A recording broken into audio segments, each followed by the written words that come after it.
In 2011, Brian Chesky made a decision that haunted Airbnb for years.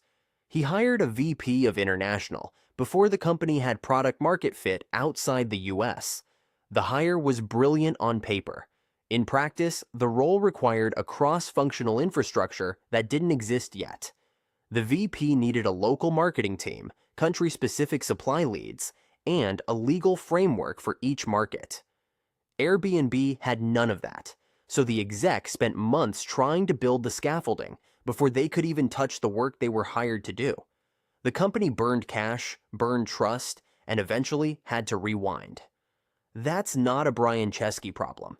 It's a resource allocation problem that every founder faces. The mistake wasn't hiring a senior person. It was hiring a specialist when the company still needed a generalist. At the earliest stage, your scarcest resource isn't talent. It's the infrastructure that talent needs to operate. A specialist plugs into a system. A generalist builds the system. And if you hire a specialist before the system is built, you're paying a premium for someone who's blocked half the time. Here's the mechanism. When you're under 15 people, every function, marketing, sales, ops, product, is still a set of interconnected problems. They don't cleanly separate. The customer acquisition problem is also a positioning problem, which is also a product problem. If you hire a marketing specialist, they'll run ads, but they can't fix the landing page if conversion is broken. They'll need a designer. If you hire a sales specialist, they'll book calls, but they can't adjust the pricing model if the close rate is low. They'll need a product manager. So you end up hiring a second person to unblock the first one, and then a third to unblock the second. It's a chain reaction that drains capital and slows you down. A senior generalist breaks that chain.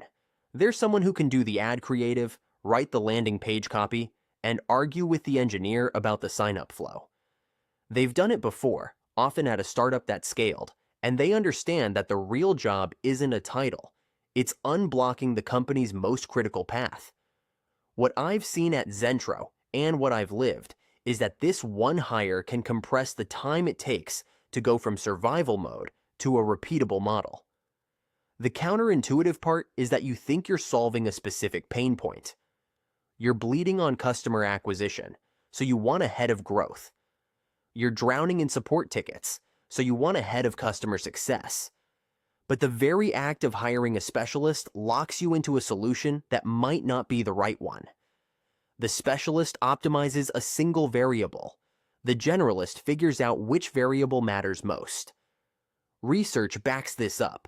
Harvard Business School professor Noam Wasserman, in his book The Founder's Dilemmas, analyzed thousands of startups and found that early hires who could span multiple domains dramatically increased the odds of reaching scale. He called it hiring for versatility.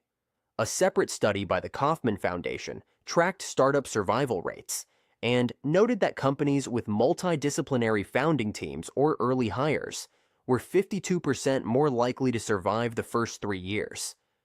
And then there's the lived example of Basecamp.